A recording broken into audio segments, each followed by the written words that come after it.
don't know. You mentioned Big Bang and stuff like that. Definitely think it's true. We kind of have photos. Go look it up. But so you're saying if God existed and you disagreed with his commands, you wouldn't?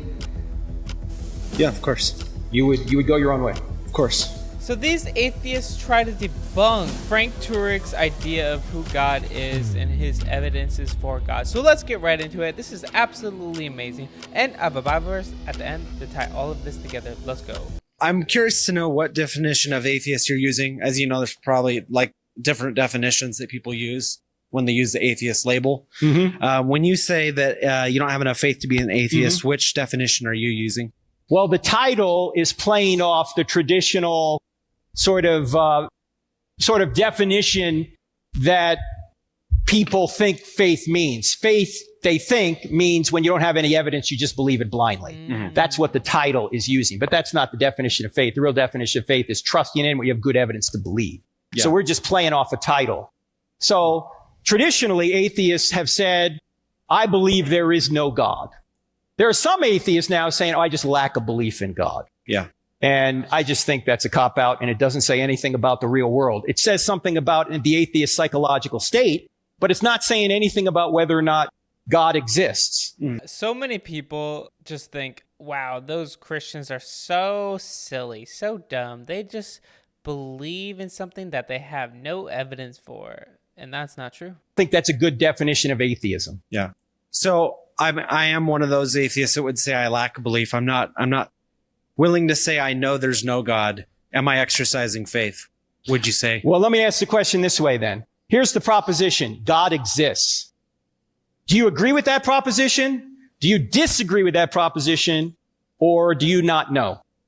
I don't know. Okay, so you're an agnostic then. I'm an agnostic atheist. Yeah, you're agnostic. You don't know. Yeah. An atheist would be someone who says, I'm pretty sure there's no God. An agnostic says, I don't know, could be, maybe not. I don't know if follow-ups are allowed, but in the book, you acknowledge that there's not perfect evidence, like there's not enough evidence to be perfectly sure there's a God. But you're still justified in being theist because there's enough evidence. Yeah. So that would be an agnostic theist, right? Somebody who doesn't know but believes. Would you allow the same for an atheist to say, I'm not convinced that a God exists, but I'm not saying that I know there's not. Well, I think the preponderance of the evidence beyond, for me, a reasonable doubt is that God exists. Could I be wrong? Of course I could be wrong. We could be in the Matrix, right? There's no way of knowing we're not in the Matrix. You got to get outside the Matrix to know that. Now, I just think that's silly, but it's possible. Yeah. Okay. So let me ask you then, if historic Orthodox Christianity were true, would you become a Christian? Define Christian. like Following Jesus' commands and trusting in him for your salvation. Jesus said, if you love me, you'll keep my commandments. Yeah. I would say I would need more information. I would become... No, if it were true. Yeah. I'm saying then it would depend on what his commands are, whether I agreed with them. So I don't think it's... Wait. Sorry. Why? If he created you, it doesn't matter what he says. Wouldn't you still want to follow him if you knew he was real? So you're saying if God existed and you disagreed with his commands, you wouldn't... Yeah, of course. You would go your own way? Of course. Okay. God gives you the free will to do that. But is that a rational position? I think so. Why? How? As a hypothetical, if he asked me to murder my son, I wouldn't do it. Okay. And? So I think that's rational to disobey if he asked me to do something. But if you knew it was God? Yeah, even if I knew it was God. And you knew that God could resurrect your son? Yep. See, the whole Abraham thing is a foreshadowing of Jesus on the same mountain, Mount Moriah. Mm-hmm. And God stops Abraham, but he doesn't stop Jesus from being killed because Jesus is the sacrifice. He's the lamb. Mm-hmm. But is God going to ask you to kill your son? No, it's just a hypothetical. I'm just using it as but given where we are now, we're past all the revelation in that regard. Yeah. If it were really true that Jesus is the Savior and loves you and wants to have a love relationship with you, would you enter that love relationship and accept what he's done? Again, I think that I need more information about whether, like, what he's asking you to do and whether I agree with it. Wow. But I would, of course, believe in God if I was presented with enough evidence. Okay, so if I gave you a book, would you read it? 'Cause So this is what it really boils down to.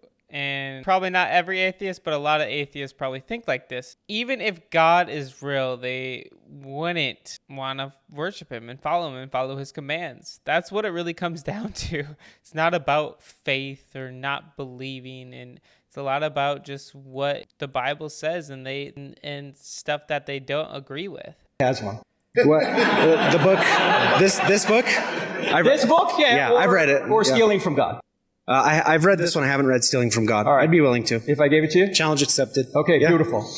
If you go in the back, go back and see Riley back there. He'll give you one. Okay, sounds Hey, good. thanks for coming, man. thanks. Appreciate it. So I'm agnostic. I grew up in a Christian family for 18 years and went to college and studied neuroscience.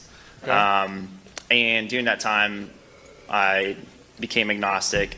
And one of the things I did was I had so many conflicting ideas between what I was learning in science and what I was learning in the church, and I couldn't bring the two together. There was just a lot of contradictions and things like that. And it actually tormented me more than brought me any comfort.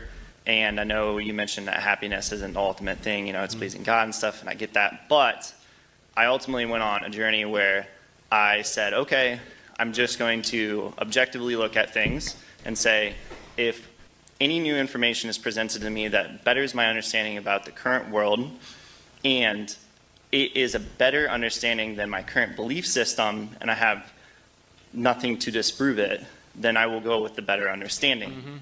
And over 2 years of just not taking anything that was awesome, that must have been God, and just going, oh, that must have been coincidence, because that's most objectively a better answer. Random things happen, we know this. So going off that direction, I ultimately ended up just going, I don't think I can be Christian anymore. I don't believe in this anymore. Okay, can you give me an idea of why? What piece of evidence has caused you to say, Christianity's false? There's just a lot of stuff. It's so for instance, I don't know, you mentioned Big Bang and stuff like that. Definitely think it's true. We kind of have photos. Go look it up. But I'm serious. Wait, you have photos of the Big Bang? Wow, how did they do that? They took pictures during that time? Just kidding. But but the thing with all of that is you might say it's true, another Christian might say it's not. Do you believe the Earth's 4.5 billion years old? Or do you believe it's 5,000 years old? Because if you say it's 5,000, now I'm really skeptical of your opinion, and you understand why? I'm absolutely convinced the universe is at least 58 years old. Yeah. Good answer. At least. Okay. Great answer. I think it's 14.5 billion. Yeah, I roughly think the around better that. evidence is that it's 14.5 billion years old, but I don't know what that has to do with Christianity or causing you to doubt. Why would that? Well, because you brought up a lot of points, and I've seen other arguments, though, before that will argue for why the Earth is 5,000 years old, or why the... Okay, but how old the Earth is has nothing really to do with whether or not Christianity is true, because you can interpret the text either. So do you believe young every or story in old. the Bible is true, then, like Noah's Ark and things like that? Do you Sure. believe everything in the Bible is true, no matter what, all of it? Yes, if it's properly interpreted, though. So that's where I would just disagree, because I don't believe, for instance, there's a lot of stories in the Bible that I've come to think of okay, this is a parable or a story or a life Sure. lesson, but it's not necessarily a true event. And Sure. Did it actually happen? Sure. Yeah, that's Right? true. Yeah. See, look, when it says Jesus is the door, I don't think he has a doorknob and hinges. We have there's all sorts of different literature in the Bible, and not all of it is to be interpreted literally, obviously. Really? Yeah, you don't interpret poetry literally. So not everything in the Bible is meant to be taken literally? No, of course not. Do you think everyone in this room would agree with you? everyone's like, yes. Not every single person, but it's very, very important to read in context. I've never heard anyone say that Earth is 5,000 years old. We got to 6,000, but 5,000 is crazy. I'm sorry. I just don't get that if you think that you can read the genealogies and trace them all the way back to Adam and think that's what the Bible was trying to convey to you, to help you realize how old the earth is just not what it was meant for you to do. So it doesn't matter one way or another, in my opinion. I would hope so. I mean, I would hope so too. When it says Jesus is the door, right? You don't think he has hinges. When Jesus says, I am the shepherd and you are the sheep, he's not talking about the fact that we're literally shepherds and sheep. So you don't think that a story like Noah's Ark is just like a folk tale type thing that was passed through oral tradition throughout time? Well, just about every culture has a flood story. Exactly. Okay. Why? It's like a very time-telling thing. Like it's like a creation story. Like maybe because there was a great flood. A creation story. That's a possibility, right? Well, look, you don't have to believe in Noah's Ark to be a Christian. Correct. I got to believe in this guy named Jesus Christ and rising from the dead. Yeah. Which then, like going back to my science thing, is I don't believe that's possible unless I believe he's God, right? But then, like, hold on. Why is it not possible that Jesus could rise from the dead? Because it's not ever been proven. By what? How would you prove that? Give me one other example of it ever happening. If I could give you one other example, what would be the import of Jesus' resurrection? I mean, if people were popping up from the dead all over the place. But it doesn't make me believe it anymore.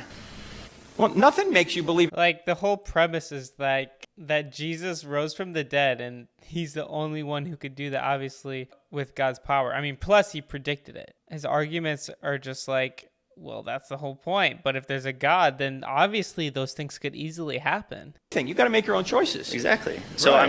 I'm just saying like that. I ended up going more towards science. Ended up being more agnostic. I don't deny that a possible higher being could have ever created everything. I don't know. I don't know what caused the Big Bang. But if Christianity were true, would you become a Christian? Yeah, but I don't think you could ever prove it to me. Like, I don't think this talk proved it to me. What do you mean by prove? Like, factual, scientific evidence, definitive answers. 2 + 2 = 4. Okay, but that's not the kind of proof that we have for historical events. 2 + 2 = 4. It's not a mathematical equation. You can kind of make it a mathematical equation. Like how? How could you prove George Washington by an equation? Can't really do that, but for instance, you can prove the Earth is roughly 4.5 billion years old through material carbon dating, things like that. That's not history, buddy. For someone who is studying neuroscience, it just doesn't, the ability to rationally think doesn't seem very, I don't know, doesn't seem very well. From like, if you studied chemistry and you take atoms and you know the rate of decay from those atoms, which is a nature of law, it's going to be true 10 million years from now, just like it was 10 million. Okay, but you see what you're doing? You're making a whole bunch of philosophical assumptions right there that you can't prove. You're assuming everything in the past is uniform, and you're assuming everything in the future will be uniform. No, I agree with you. It probably will. Like the laws of nature, like gravity? Yeah. 9.8 meters per second squared. Yeah, but why? So you think that would change? Well, it could change. I don't think it will, but it could. How would it change, though? Unless like an asteroid blew off a huge mass of the Earth, it's not going to change. No, where do laws come from? Laws come from proven evidence over time that... No, the laws themselves, where do they come from? Where do the laws of nature come from? Laws of nature come from men who have definitively done the same experiments with the scientific method and proven. No, I don't mean us discovering the laws of nature. Right. The laws themselves, the force of gravity, electromagnetism, the strong and weak nuclear forces. Why are they there, and why are they so persistent and consistent? I don't know. Well, see, I'm saying that's the product of a mind. Laws come from lawgivers. And the reason why the laws of nature are so consistent and precise is because this universe was put together and fine-tuned and sustained by a mind. And that's why we can do science. We can't do science if the laws of nature changed every 10 minutes. That's true. So I'm saying to get behind all this, there's a mind behind the universe. And that's why science makes sense. Do you think that it could make sense even without there being a mind behind the universe?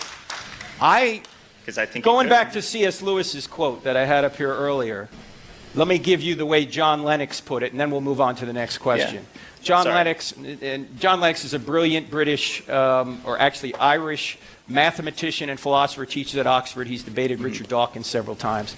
And what he says to his colleagues who are atheists, he says, how do you do science? And they start talking about their apparatus, and he goes, no, I don't mean science out here, I mean science here. He said, they say with my mind, they start to say mind, and then they stop themselves and they say, you mean with my brain? Because they don't believe they have a mind, they're materialists. And he says, yes, tell me where your brain came from. And the atheistic scientists will say, well, my brain is the product of random forces that didn't have its end in mind. And Lennox will say, and you trust it? Why would you trust anything you think if your brain wasn't designed? I don't trust everything I think. How do you know you shouldn't trust certain things you think? Oh, Because man. you have a brain that was designed and you can discern what are accurate facts from falsehoods. I mean, I don't know. I did a neuroscience degree. There's a lot of things we could go down with that, but I want to spare everyone's time. All right, well, thank you. But last thing, Yeah. and it's just simply yes or no, and then I'm going to move on. But I would challenge anyone, like, if you're a Christian and you really have much affirmation in your faith, would you be willing to take 2 years where you don't put yourself maybe in an echo chamber or confirmation bias type scenarios where you're reaffirming your faith constantly, like if I going to church or saying that was by God? Well, no, hold on. No, I'm serious. There's a pastor who did that. He said he's going to be an atheist for a year, and now he's an atheist. Of course, if you shut everything out of Christianity, if Christianity's true and you shut out the Holy Spirit, yeah, you're going to become very hardened. Your heart's going to get hard. So why would you ever recommend somebody does that? Now, I agree with you. What if it was that the we truth? ought to be It's open. the same question then. We If ought it's to the be truth. open to reading, not to starve ourselves from God, but we ought to be reading atheists. I read atheists. The problem is I find atheists don't read the stuff we do. That's why every time I debate an atheist, with the exception of my friend Jeffrey Lauder, they never read anything and they just get up there and they complain about how God is running the universe. Well, that's not an argument against God. So reading the Bible for 18 years and then taking 2 years to just do other things, like there wasn't any balance there that seemed more favorable towards Christianity? I don't know if I thought, but let's talk Yeah, later, yeah. okay? Yeah, sure, Because we got a absolutely. long, hang out. Yeah. That's crazy. For him to say, everyone stop believing in God for a year and see how your life is. Yeah, then you're probably going to have a lot of doubts. 1 John 3:8 says, but when people keep on sinning, it shows that they belong to the devil, who has been sinning since the beginning. But the Son of God came to destroy the works of the devil. So guys, I encourage you to go to Jesus today. Know that he loves you and he's longing to have a relationship with you. Put him first. It will be the best decision you guys could ever make. In the description below, you'll be able to click a link to help you decide to follow Jesus for the first time.